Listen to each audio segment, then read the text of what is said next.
بسم اللہ الرحمن الرحیم الحمد للہ وحدہ والصلاة والسلام علی من لا نبی بعدہ۔ آج کچھ تلخ باتیں کرنی ہیں کیونکہ اب صورتحال ایسی ہو گئی ہے کہ میٹھی باتیں جو ہیں وہ سلانے کا کام کرنے لگی ہیں، تو اس وقت جاگنا بہت ضروری ہے اور اس کے لیے کڑوی باتوں کی ضرورت ہے۔ جیسے عرفی کا بہت مشہور شعر ہے نا کہ نوارا تلخ تر میزن جو ذوق نغمہ کم یابی، خودی را تیز تر می خاں جو محمل را گراں بینی۔ تو بس آج اس شعر پہ کچھ عمل کرنا ہے۔ تو بہرحال آغاز میں ایک بات کہنی ہے کہ زندگی جو ہے فرد کی ہو یا قوم کی ہو، وہ کچھ اصولوں کے تحت گزرتی ہے، اور ان اصولوں کی روشنی میں قومیں زندگی اور ترقی اور بقا کے لیے درکار مختلف طرح کے نظام بناتی ہیں، بلکہ بناتی رہتی ہیں۔ تو جو قومیں اس میں ناکام رہتی ہیں، یعنی اپنے مانے ہوئے اصول حیات کو عملی طور پر نفسیاتی سطح پر تہذیبی رخ پر مؤثر بنانے میں ناکام رہتی ہیں، اور وہ اپنے اصول زندگی کے عملی نتائج پیدا کرنے کی اہلیت گنوا بیٹھتی ہیں، ایسی قومیں ختم ہو جاتی ہیں۔ ان کی اپنی کوئی پہچان ہی نہیں رہ جاتی، اور وہ اپنی پہچان بھی غالب تہذیبوں اور قوموں سے مستعار لینے پر مجبور ہو جاتی ہیں۔ تو ہم بھی زندگی میں ناکامی کی اسی سطح پر پڑے ہوئے ہیں۔ ہمیں اس گڑھے میں کسی نے دھکیلا نہیں ہے، بلکہ ہم خود کودے ہیں، اور یہ ناکامی صرف تاریخی جبر نہیں ہے بلکہ ایک جرم ہے، کیونکہ بہت سے لوگوں کا تکیہ کلام یہ بن چکا ہے کہ تاریخ کا کوئی جبری نظام چل رہا ہے، اور آدمی کو اپنی انفرادی اور اجتماعی دونوں حیتوں میں اس جبر سے ہم آہنگ رہنا پڑتا ہے۔ یعنی تاریخ انسان کی آزادی پر سب سے بڑی بندش ہے۔ انسان اپنے بارے میں خود سے کوئی فیصلہ نہیں کر سکتا۔ تو یہ جو تاریخی جبریت ہے، یہ جو ہے، یہ یوں سمجھیں کہ یہ زوال آمادہ قوموں کے لیے گویا ایک عقیدہ بن جاتی ہے۔ تو ہماری موجودہ ناکامی، جیسے میں نے عرض کیا کہ باقاعدہ ہمارا ایک جرم ہے، اس کا نتیجہ ہے، اور وہ جرم یہ ہے کہ ہم دین اور زندگی میں کوئی نتیجہ خیز تعلق پیدا کرنے سے دانستہ گریزاں رہے اور تاحال گریزاں ہیں، اور یہ گریز کسی خاص قوم کا شعار نہیں ہے، بلکہ پوری مسلم امہ اس جرم میں برابر کی شریک ہے۔ تو دین کو محض ایک بانجھ تصور اور خیال بنائے رکھنا، جس سے انتہائی رسمی، ظاہری، انفرادی اور محدود نتائج کے علاوہ کچھ نہ نکل رہا ہو، تو ظاہر ہے کہ یہ جرم ہی کہلائے گا جس کا امت نے اجتماعی طور پر ارتکاب کیا ہے۔ تو ہماری غفلت کی وجہ سے ہی آج یہ صورتحال ہے کہ انسانوں کی ذہن سازی کرنے اور مقاصد زندگی کا تعین کرنے والے تقریباً تمام علوم طالب علم سے خدا اور دین کو چھوڑنے یا ان سے لا تعلق رہنے کا تقاضا کرتے ہیں۔ دین کو چھوڑے بغیر انسانوں کا مطالعہ کرنے والا علم حاصل نہیں ہو سکتا، اور اسی طرح دین سے منہ موڑے بغیر دنیا کو سمجھنے والے علوم میں مہارت نہیں پیدا کی جا سکتی۔ تو اس عالمگیر صورتحال میں ہم نے اپنی یہ حالت بنا رکھی ہے کہ علم ہو یا عمل، اصول ہو یا نظام، اقدار ہوں یا ان کے مظاہر، یہ سب کچھ الف سے یہ تک ہم اپنے غیروں سے اخذ کرنے پر مجبور ہیں، بلکہ مائل ہیں۔ ہم ہر دروازے پر کشکول لیے کھڑے ہیں۔ تو آج کی دنیا اخلاقی، علمی، سیاسی، معاشی نظام بندی اور اقدار سازی کی جس سطح کو پہنچ چکی ہے، وہاں تک پہنچانے والی سیڑھی کے پہلے زینے سے آخری زینے تک کسی مسلمان کے قدم کے نشان نہیں ہیں۔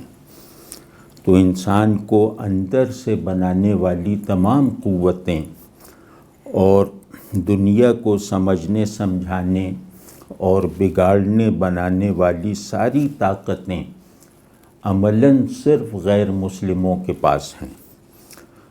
مطلب ان طاقتوں کا چھوٹا سا حصہ بھی مسلمانوں کے پاس نہیں ہے۔ تو چلو دنیا میں کمزوری اور پسماندگی کی کوئی غلط صحیح تعویل ہو سکتی ہے، لیکن اپنے دین کے ساتھ ہمارا جو رویہ ہے اس کی کیا توجیہ ہو سکتی ہے؟ ہمارا ایمان ایک جاہلانہ اسلوب میں ہے اور عمل ایک منافقانہ منہج پر۔ دین کو اپنی اختیار کردہ پستی میں کھینچ لانے کے جرم میں ہم سب برابر کے شریک ہیں۔ خصوصاً دین سے نظام سازی کی روایت شروع کرنے والی فکر نے تصور دین میں اتنے بڑے بڑے خلا پیدا کر دیے ہیں کہ انہیں بھرنے کا کوئی طریقہ ہی سمجھ میں نہیں آتا۔ دین کو نظام بنانے کا مشن لے کر اٹھنے والوں نے ایسی سطحیت اور اناڑی پن کا مظاہرہ کیا اور دین کے نام پر ایسی ہٹ دھرمی اور سنگ دلی کو فروغ دیا کہ اب دین سے نظام سازی کی سنجیدہ کوشش کے بھی راستے ہم پر گویا بند ہوتے جا رہے ہیں۔ غرض ہم نے دین کو ایک لفظ کی طرح تو مان رکھا ہے، لیکن اس کے معانی سلب کر لیے ہیں۔ ہم بس لفظ کو جھاڑ پونچھ رہے ہیں، مگر اس لفظ کو خود بولنے کی اجازت نہیں دے رہے۔ ہم یہ بات جانتے تو ہیں مگر ماننے پر تیار نہیں کہ یہ دین مانا جائے گا تو صرف اپنی مراد پر مانا جائے گا، ہماری خواہش پر یا مجبوری و اختیار پر نہیں۔ تو آخر کوئی وجہ تو ہوگی کہ ہم کئی صدیوں سے زوال اور معدومیت کے نشیب میں لڑکتے جا رہے ہیں۔ پہلے مسلم ریاست ختم ہوئی، پھر مسلم سوسائٹی کا قصہ تمام ہوا، اور اب مسلم فرد کمیاب سے نایاب ہوتا جا رہا ہے۔ ذرا تاریخ اور دنیا کی لوح سے اپنے مٹائے جانے کے یہ مراحل دیکھیے اور فیصلہ کیجئے کہ اسی طرح معدوم ہوتے چلے جانا ہے یا موجود ہونے کی کوشش کرنی ہے۔ یہ دین اس لیے اترا تھا کہ اسے ساری انسانی صورتحال اور اس میں پیدا ہوتی رہنے والی تبدیلیوں کے ساتھ متعلق رکھا جائے، اور یہ تعلق غلبے اور نتیجہ خیزی کے ساتھ ہو۔ اب آپ خود دیکھ لیجئے کہ غلبے کے ساتھ حالات سے ہمارا تعلق تو دور کی بات ہے، یعنی دین کو حاکمانہ شان سے تاریخ سے متعلق رکھنا تو بہت دور کی بات ہے۔ اب اس تعلق کی معروف سطح کو بھی برقرار رکھنے میں مسلمان بری طرح ناکام ہیں۔ مسلمان اگر اپنے دین کے ساتھ ایک بڑے اجتماعی اسکیل پر سنجیدہ ہوتے تو آج تجربی علوم یعنی امپیریکل سائنسز، نیچرل سائنسز بھی ایمانی تاثیر کی حامل ہوتی اور معاشی و سیاسی عمل بھی روحانی سرگرمی کا حصہ ہوتا، اور مطلب انسان کے تمام افعال، ساری سرگرمیاں وہ ایک بڑے اخلاقی کل کے فعال اجزاء کی طرح ہوتی۔ مسلمانوں کا دنیا میں بڑا کردار یہی تھا کہ آخرت کی فلاح کو مقصود بنا کر ایک فلاحی دنیا تعمیر کریں، کیونکہ جنت کی طلب سچی ہو تو آدمی دنیا ہی کو جنت کا نمونہ بنانے کی، جنت کی نشانی بنانے کی کوشش ضرور کرتا ہے، تاکہ دنیا بھی ایک طرف تو راحت و سلامتی کا گھر بن جائے اور دوسری جانب اس سے کہیں بڑھ کر اللہ کی حضوری سے بڑھ جائے۔ تو اللہ کی حضوری کے حوالے کے بغیر اور اللہ کی خوشنودی کا ریفرنس رکھے بغیر جنت کی کوئی حیثیت، کوئی وقت نہیں ہے۔ اسی طرح دنیا کی خوشحالی کا ہر تصور تعلق باللہ میں مضبوطی کو مقصود بنا کر ہی قائم کیا جائے گا، ورنہ تو دنیا کی ساری چمک دمک غفلت کے پردے پر بنے ہوئے رنگین نقش و نگار سے زیادہ کچھ نہیں۔ تو مسلمان کا کام تھا کہ اللہ پر ایمان کو اور اس کے ساتھ اخلاص و صداقت کے تعلق کو دنیاوی ترقی اور خوشحالی کا بھی سبب بنا کر دکھاتا، اور اسلام کو دنیا کے لیے سب سے بڑی رحمت اور برکت کی حیثیت سے ثابت کر دکھاتا، اور سب قوموں کو یہ مشاہدہ کروا دیتا کہ دیکھو یہ دین انسان کی ذہنی اور اخلاقی تکمیل بھی کرتا ہے، انسانیت کی مجموعی سطح کو بھی بلند کر دیتا ہے، اور اس کے ساتھ ہی دنیا اور اس کے حقائق کو بھی حالت انکشاف میں لانے کی مربوط، مضبوط اور مقصدی جد و جہد کرواتا ہے۔ لیکن افسوس مسلمانوں نے اپنی اس ذمہ داری کا پاس نہ کیا۔ ان کی وجہ سے آج کی دنیا میں خدا کو نہ ماننا اور اسلام کو قبول نہ کرنا لگتا ہے کہ ایک قابل تسلیم عذر بنتا جا رہا ہے۔ آج ذہن کو ترقی دینے والی، شعور کی ساخت کو بہتر بنانے والی، اخلاقیات میں بامعنی اضافے کرنے والی، معیشت میں کوئی باقاعدہ نظام بن سکنے والی، سیاسیات میں ناگزیر حیثیت اختیار کر لینے والی کوئی ایک بات بھی کسی مسلمان کے منہ سے نہیں نکلی۔ بقول اقبال مسلمان نہیں راکھ کا ڈھیر ہے، اور یہ راکھ کا ڈھیر کہہ رہا ہے کہ مجھے آگ کا الاؤ مانو ورنہ میں تمہیں بھسم کر دوں گا۔ اب سوچئے کہ اس دھمکی پر لوگ ہنسیں گے یا ڈریں گے؟ تو نہایت سطحی باتیں نہایت سنجیدہ ہو کر کی جاتی ہیں، نہایت تیقن اور اعتماد سے کی جاتی ہیں۔ علم دین کا ہو یا دنیا کا، ذہنی سطح کو بلند کرتا ہے، ذہانت میں اضافہ ضرور کرتا ہے، ذہن کی ساخت میں بہتر تبدیلیاں ضرور لاتا ہے، ذہن کو پروڈکٹیو ضرور بناتا ہے۔ تو کیا آج کی دینی تعلیم سے یہ فطری نتائج نکل رہے ہیں؟ ذہن کی بہتری کا ذرا دیکھیے کہ ایک جنرل معیار ہے۔ غالب ذہن میں بہتر تھا اور اس کی اس بہتری کا اقرار فزکس جاننے والا بھی کرے گا۔ ہمارے دینی ذہن کی برتری کا اعتراف علم کے کسی بھی شعبے میں کیا جاتا ہے؟ یہ بہت سنگین صورتحال ہے کہ دین کی علمی ترجمانی کرنے والا ذہن بھی معمولی ہو کر رہ جائے، احوالی نمائندگی کرنے والا قلب بھی مرجھا کر رہ جائے اور اخلاقی مظہر بننے کی ذمہ داری ادا کرنے والا عمل دنیا پر کوئی چھوٹا سا اثر چھوڑنے میں بھی ناکام رہ جائے۔ آج ہم ایسے ہی بن کر رہ گئے ہیں، دوسروں کے دسترخوان پر بیٹھ کر کھانے میں نقص نکالنے والے۔ تو بھائی بہت فکر کریں، مسلم فرد کی تصویر بھی دھندلاتی جا رہی ہے۔ کوئی 30-40 برس پہلے تک یہ ماحول تھا کہ ہر گلی محلے میں 2-4 آدمی ایسے ہوتے تھے جن کو دیکھ کر اپنی کمزوری اور بے عملی کے باوجود مسلمان ہونے پر فخر اور اعتماد محسوس ہوا کرتا تھا۔ مطلب ایک روحانی گارجین شپ تھی جو ہر گلی میں جاری و ساری تھی۔ ہر محلے میں دین کا کوئی چلتا پھرتا زندہ مظہر مل جاتا تھا جسے دیکھ کر مجھ ایسے بے عمل کاہلوں میں بھی دینداری کی کشش پیدا ہو جاتی تھی۔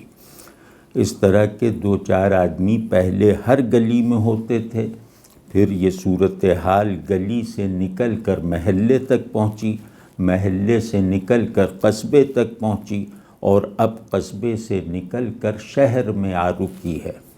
اب ہم خود کو یہ کہہ کر تسلی دے لیتے ہیں کہ چلو میری گلی، میرے محلے، میرے قصبے میں نہ صحیح، میرے شہر میں تو 2-4 اللہ کے بندے موجود ہیں جنہیں دیکھ کر اللہ کی یاد آ جاتی ہے۔ تو یہ معاملہ اب شہر سے نکل کر ملک تک جائے گا، اور پھر یوں لگتا ہے کہ ہم یہ سوچ کر خوش ہوا کریں گے کہ ہمارے ملک میں نہ صحیح دنیا میں بہرحال اللہ کے 2-4 دوست موجود ہیں۔ تو جب زوال آتا ہے تو قوم سب سے پہلے اپنی طاقت کے مراکز میں ٹوٹ پھوٹ کا شکار ہوتی ہے۔ تہذیب ٹوٹتی ہے، اس کے بعد معاشرتی ادارے ٹوٹتے ہیں، یعنی معاشرت انسانی نہیں رہ جاتی، ریاست ٹوٹتی ہے، اور پھر بالآخر فرد مرض الموت میں مبتلا ہو جاتا ہے۔ فرد کی آخری بیماری بہت طویل ہوتی ہے۔ ریاست اور معاشرے کے امراض تھوڑے ہی وقت میں موت پر منتج ہو جاتے ہیں، لیکن فرد کو مرنے میں دیر لگتی ہے۔ اب احیاء اسلام اور تجدید دین کا ہر کام فرد کو زندہ رکھنے یا کرنے کی کوشش سے شروع ہوگا۔ فرد کے احیاء کا منصوبہ ایسا ہے جس میں تہذیب کی تمام رہی سہی قوتیں شریک ہو سکتی ہیں اور اپنے حصے کا کردار ادا کر سکتی ہیں۔ ریاست و معاشرت کی تجدید میں تو بہت سی پری کوالیفیکیشنز ہوتی ہیں جو سب لوگوں کو اس عمل تجدید میں شامل نہیں ہونے دیتی۔ تو آج یوں لگتا ہے کہ ہر مسلمان پر یہ لازم ہے کہ اپنے دین کے مائکرو کازمک یعنی انفسی احیاء کی ایک جذبہ انقلاب کے ساتھ کوشش کرے۔ ایسی کوشش سے کوئی بھی معذور نہیں ہے۔ اس معاملے میں کسی کے پاس کوئی جینوین عذر نہیں ہے۔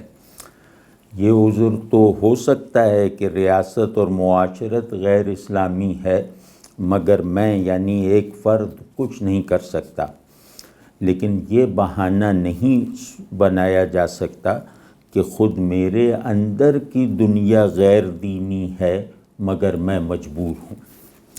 اپنے زیر تصرف باطن کا نظام اگر اب بھی غیر دینی رکھا تو ڈر ہے کہ فرد مسلم بھی غائب ہو جائے گا۔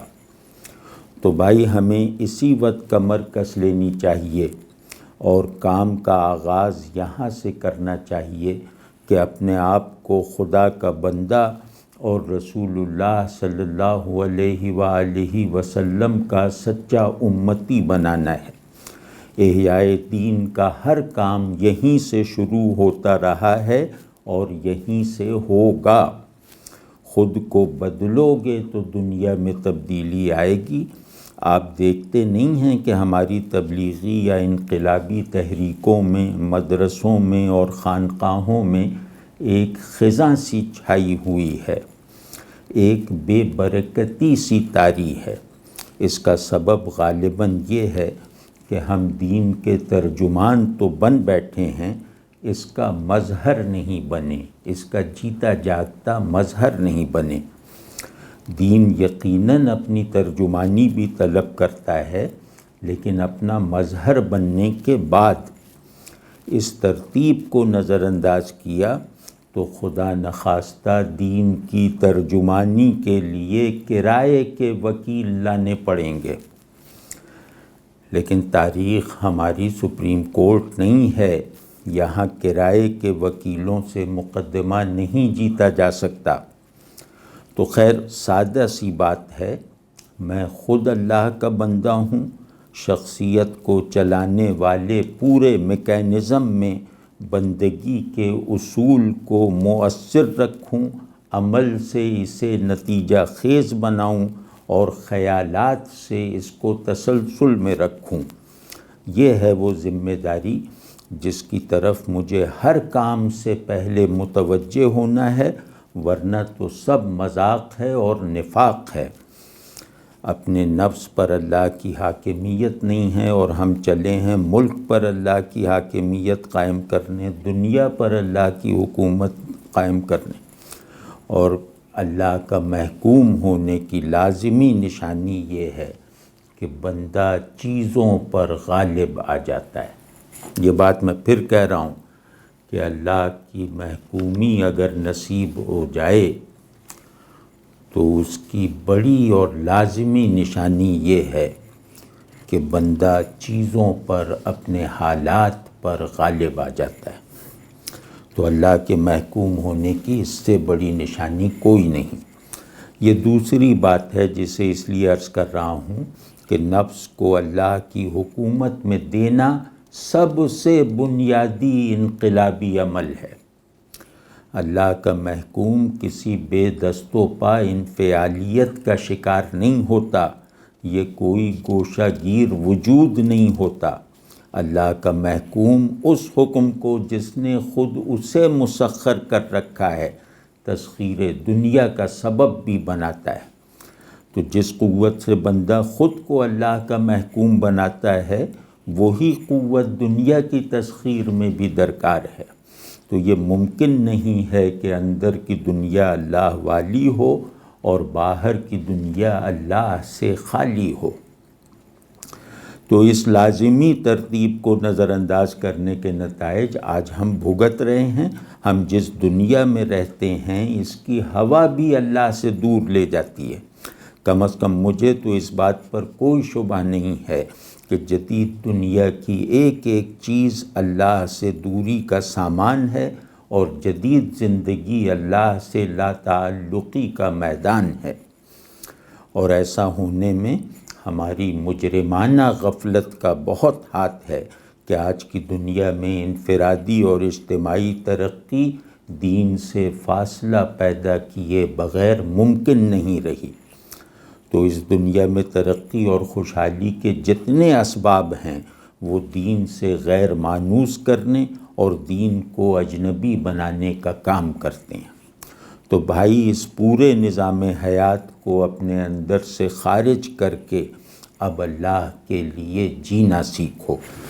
میری پیاس بھی اللہ کے لیے ہے، میری سیرابی بھی اللہ کے لیے ہے، میری کمزوری بھی اللہ کے لیے ہے، میری طاقت بھی اللہ کے لیے ہے۔ جدید زندگی نے اس عزم وجود کو توڑ دیا ہے اور آج مسلمانوں نے بھی اس زندگی کو قبول کر لیا ہے جسے اللہ سے منہ موڑے بغیر نہیں گزارا جا سکتا۔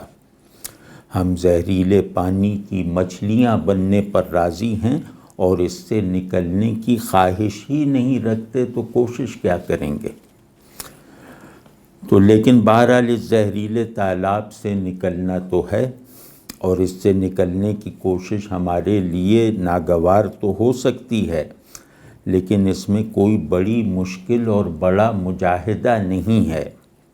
کوئی بڑی قربانی اور بڑا ایثار بھی نہیں ہے جس سے ڈر کر ہم ہاتھ پر ہاتھ دھرے بیٹھے رہیں۔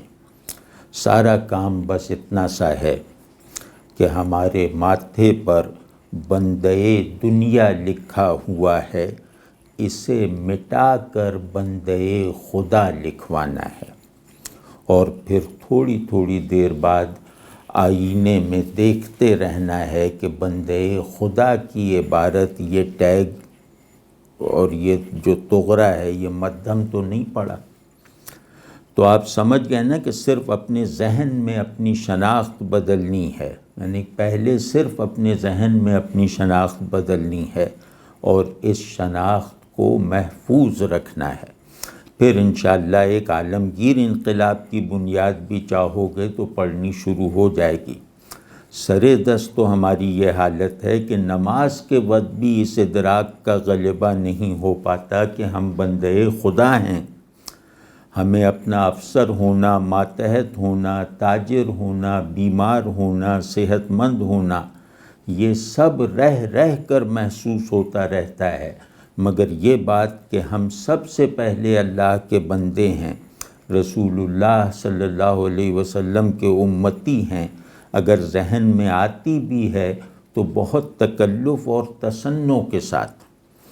دنیا کا، اولاد کا یا خود اپنا خیال ذہن میں آ جائے تو ہمارے متعلقہ احساسات بیدار ہو جاتے ہیں، لیکن دین کے ساتھ ہمارے احساسات کا کوئی بامانی تعلق کم ہی رہ گیا ہے۔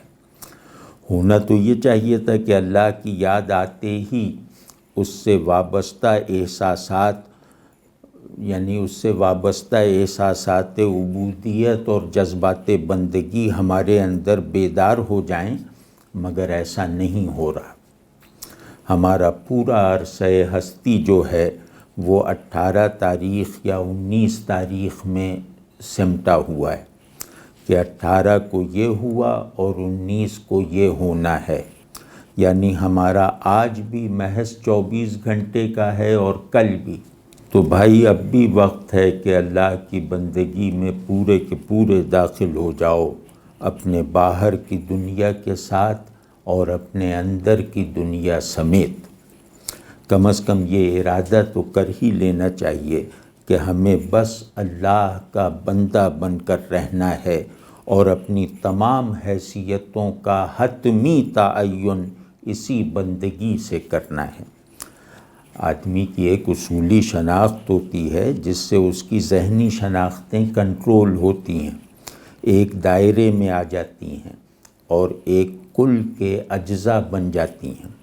تو بندگی ہی وہ اصولی اور کلی شناخت ہے جس میں میری تمام شناختیں گندھی ہوئی ہیں۔ یہاں تک پہنچنے کا پہلا طریقہ یہ ہے کہ گناہ سے بچو، پھر شبہ والی چیزوں سے بچو، پھر نیکی میں ترقی کرو۔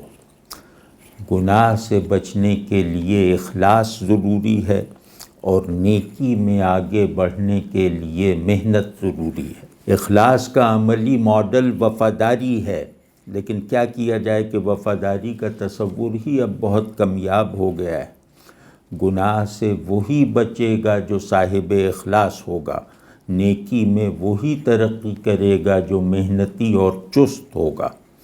یہ مجرب بات عرض کر رہا ہوں کہ اعصابی تناؤ اور نفسیاتی عدم توازن وغیرہ سے بچنے کے لیے سب سے پہلے یہ ضروری ہے کہ آدمی اپنی نظر انداز شدہ قوت ارادی کو دریافت اور بحال کرے۔ ارادہ، یکسو ارادہ، ایک ایسی قوت ہے جو ناکامیوں کے باوجود مایوسی، افسردگی، اداسی وغیرہ سے محفوظ رکھتی ہے۔ تو ارادے میں یکسوئی ہو اور مراد تک پہنچنے میں مشکلات اور ناکامیاں پیش آئیں تو بھی انسان ڈپریشن وغیرہ سے محفوظ رہ سکتا ہے۔ آدمی اپنے نفس کے تاریک حصوں کی لپیٹ میں آ جائے اور اس کے اندر ایک گہری دھند چھا جائے تو یہ ڈپریشن ہے، یہ تناؤ ہے، یہ مطلب نفسیاتی عدم توازن ہے، جو بھی اسے نام دے دیں۔ تو یہ جو کیفیتیں ہیں یہ سوچنے سے نہیں، کچھ کرنے سے ختم ہوتی ہیں۔